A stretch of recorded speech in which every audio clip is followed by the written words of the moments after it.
Hello friends, welcome again. DCA के lecture में आज हमारा टॉपिक है कंप्यूटर स्टोरेज कि कंप्यूटर का जो स्टोरेज है वो किस तरीके से हम लोग समझ सकते हैं, कैसे कैसे यूज होता है और ये कहाँ से आया, कैसे हम लोग इसको समझे, किस तरीके से इसका बेसिक पॉइंट जो है वो क्या है ना। तो उसी के बारे में आज हम लोग डिस्कस करने वाले हैं। इस पे भी काफी क्वेश्चंस आपके आते हैं।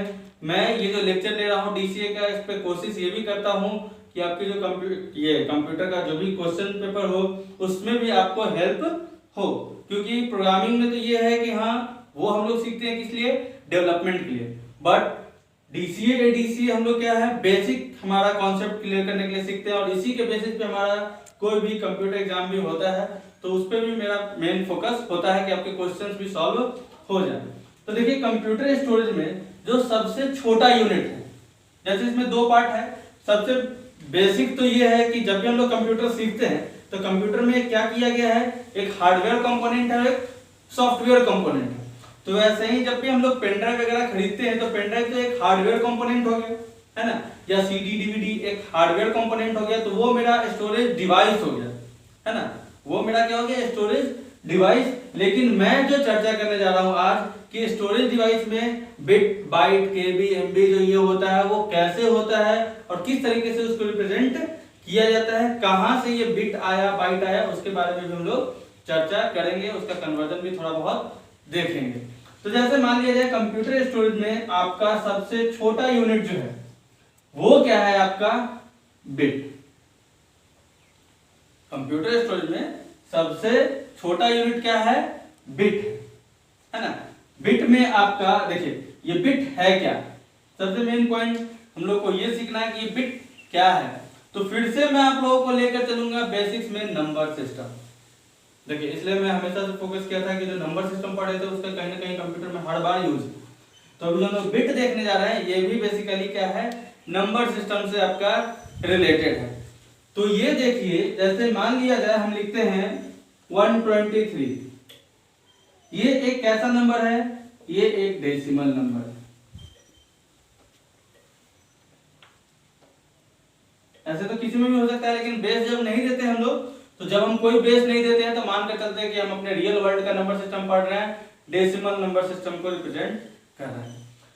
तो अगर हम यहाँ पे ध्यान दें, ये डेसिमल नंबर है और डेसिमल नंबर में यहाँ पे कितने डिजिट हैं। अगर मैं आपसे पूछूं कि कितना डिजिट है यहाँ पे, तो आपका आंसर क्या होगा कि इसमें कितने डिजिट हैं, 3 डिजिट है ना। किसमें, डेसिमल नंबर सिस्टम के हिसाब से हम इसको क्या बोले, 3 डिजिट है ना। बट कंप्यूटर क्या यूज करता है, कंप्यूटर यूज करता है आपका बाइनरी नंबर सिस्टम। और बाइनरी नंबर में क्या होता है, 0 1 1 0 1 0 ऐसे ही कुछ भी नंबर होता है। तो ध्यान से देखिए यहाँ पे होगा क्या, ये बाइनरी नंबर है तो यहाँ पे अगर हम बोलते हैं तो कितना डिजिट बोलेंगे, 3 3 6 डिजिट है ना। यहाँ पे 3 डिजिट और यहाँ पे कितने डिजिट, 6 डिजिट। बट बाइनरी में इसे डिजिट से रिप्रेजेंट नहीं किया जाता है, इसे किससे रिप्रेजेंट किया जाता है, बिट से रिप्लेस किया जाता है। बाइनरी में डिजिट को किससे रिप्लेस कर दिया जाता है, बिट से रिप्लेस कर दिया जाता है। तो ये जो हम बिट की बात करते हैं तो वही जो हमारा 0 या 1 वही मेरा क्या है, एक बिट है। जैसे हम लोग बहुत बार बचपन में लोग पढ़े होंगे 4th 5th क्लास में कि जैसे बोला जाता है कि 4 डिजिट का मैक्सिमम नंबर क्या है, बोलते हैं ना 4 डिजिट का मैक्सिमम नंबर क्या है, तो 4 टाइम्स 9। 4 डिजिट का मिनिमम नंबर क्या है, तो 1,000 है ना। 1000 जो है 4 डिजिट का सबसे छोटा नंबर है और 9999 4 डिजिट का सबसे बड़ा नंबर है।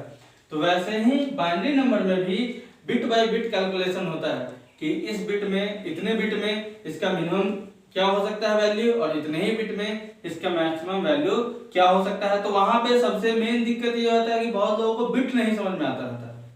जैसे डिजिट तो हम लोग जानते हैं, बिट नहीं समझते हैं।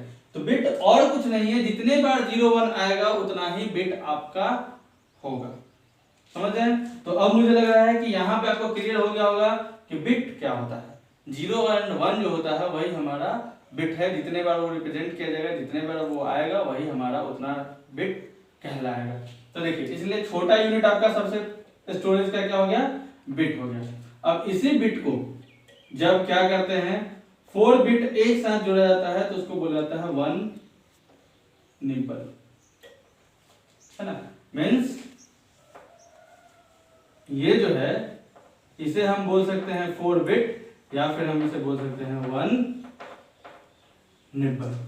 तो यहीं पे एक चीज और देख सकते हैं कि जब हम यहाँ पे वैल्यू लिखे तो यहाँ क्या हो सकता है, या तो हम इसमें मिनिमम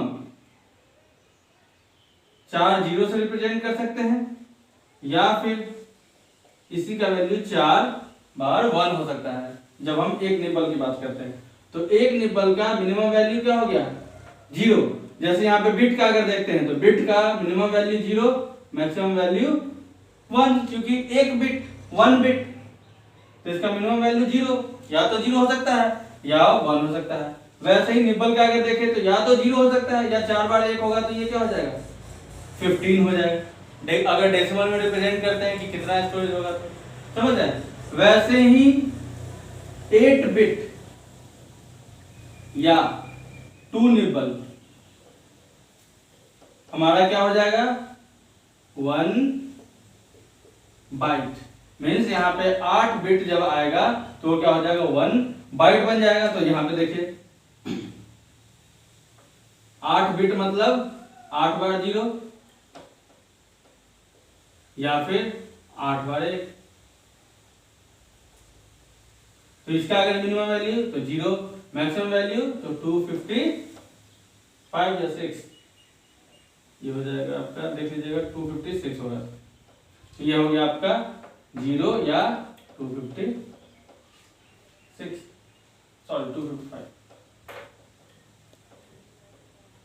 इस तरीके से ये आपका आएगा। तो 8 बिट में मिनिमम ये हो सकता है या मैक्सिमम 255 हो सकता है। तो ये 256 क्या हो जाएगा 0 और 1 से लेकर 255 मींस ये कितने रख सकता है 256 तक वैल्यू जा सकता है। ये आपका कितना 16 क्योंकि 0 भी इंक्लूडेड है। ये आपका 2 0 और 1, ये आपका 0 से लेकर 15 तो 16, 0 से लेकर 255 तो 256, इतने वैल्यू स्टोर कर सकता है, इतने कैरेक्टर्स को स्टोर कर सकता है। जब हम लोग बात करते हैं ना स्टोरेज का तो इतने कैरेक्टर्स को ये स्टोर कर सकता है।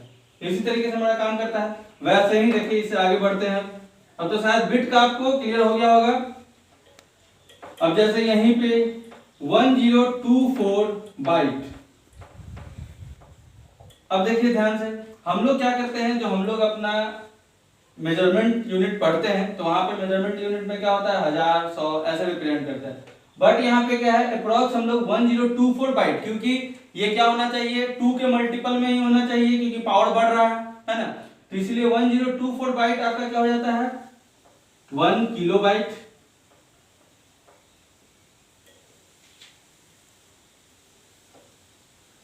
उसके बाद 1024 किलोबाइट आपका क्या हो जाता है 1 मेगाबाइट। फिर वैसे ही 1024 मेगाबाइट, जिसे हम लोग केबी बोलते हैं, एमबी बोलते हैं, 1 गीगाबाइट जिसे जीबी बोलते हैं।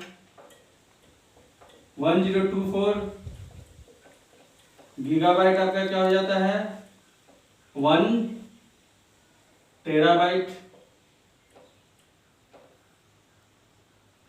1 टीबी जो हम लोग के लैपटॉप में बोलते हैं ना कि 1 टीबी चाहिए 2 टीबी चाहिए, तो इस तरीके से इसके आगे भी है। बट इससे पहले मैं आप लोगों को थोड़ा सा कन्वर्जन सिखाता हूँ। इसके आगे भी और भी है एक्सा पेटा जेटा योटा, इससे भी आगे है। बट इससे थोड़ा पहले जो है जो हमारे लिए ज्यादा इंपॉर्टेंट है उस चीज को देखते हैं, क्योंकि ज्यादातर क्वेश्चन में इतना ही आता है, आगे का उतना नहीं आता है। बट यहाँ पे देखिए थोड़ा सा आपको ये ध्यान देना है कि अगर कन्वर्ट करना होगा, जैसे क्वेश्चन में ये आता है कि मान लिया जाए 1024 अगर, या फिर ऐसे अगर 1 KB है तो इसमें कितना बिट होगा, हाउ मच बिट, 1 KB में कितना बिट होगा। क्वेश्चन में अगर मान लिया जाए पूछा गया इस तरीके से। तो देखिए यहाँ पे हम लोग क्या है टेबल इस तरीके से है किलोबाइट, तो 1 किलोबाइट इक्वल टू कितना हो गया 1024 बाइट।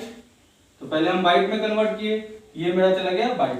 अब क्या है 1 बाइट इक्वल टू 8 बिट, तो 1024 बाइट इक्वल टू 8 से मल्टीप्लाई, तो इतना बिट हो गया, है ना। तो ये मेरा क्या निकल गया, टोटल बिट्स निकल गए। वही अगर यहाँ पे रहता 2 MB 2 KB, तो यहाँ पे इसी को 2 से मल्टीप्लाई कर देते, देखिए इस तरीके से। तो काफी इजी होता है। जैसे मान लिया जाए अब यही क्वेश्चन में है 3 GB equal to how much byte, कितना बाइट होगा, 3 GB में कितना बाइट होगा। तो देखिए इजी है, 3 GB तो 3 इंटू जीबी को पहले किस में बदल देते हैं, जीबी को एमबी में बदलते हैं। तो चलिए इतना एमबी हो गया। अब इसको क्या करते हैं, एमबी को केबी में बदलते हैं, तो इंटू इतना केबी हो गया। अब देखिए केबी जब निकल गया तो केबी में क्या हो गया, बाइट पूछा जा रहा है, तो केबी से जैसे ही यहाँ पे मल्टीप्लाई किया तो ऑटोमेटिक ये किस में बदल गया, बाइट में हमारा बदल गया। केबी देखिए ये हो गया आपका जीबी से, यहाँ पे हम चले आए, ये जीबी था, ये क्या बन गया हमारा एमबी, एमबी से ये क्या बन गया हमारा केबी, है ना। और केबी से फिर जब हम एक बार मल्टीप्लाई कर देंगे तो ये क्या बन गया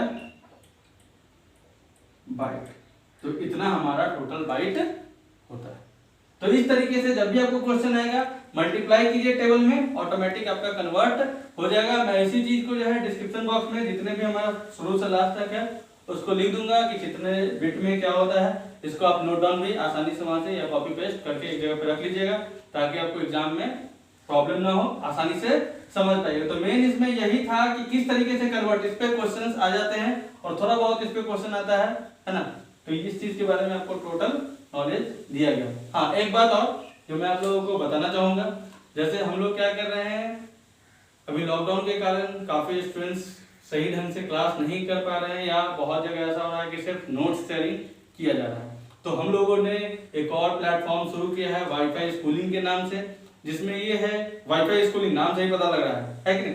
wifi schooling means online live tutorial class हम लोगों ने शुरू किया है, जिसमें ये होगा कि जो भी स्टूडेंट्स इंटरेस्टेड हैं क्लास 9th एंड 10th, अभी शुरुआत में हम लोग इसी के लिए रख रहे हैं, जो भी स्टूडेंट्स क्लास 9th 10th के लिए इंटरेस्टेड हैं, ये अपना सिलेबस कंप्लीट करना चाहते हैं, है ना, वो क्वेरी डाल सकते हैं, अपने बारे में इंफॉर्मेशन दे सकते हैं। मैं यहाँ पे वेबसाइट का नाम लिख दे रहा हूँ,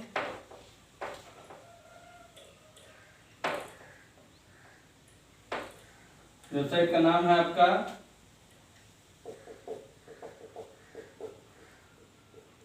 wifischooling.com।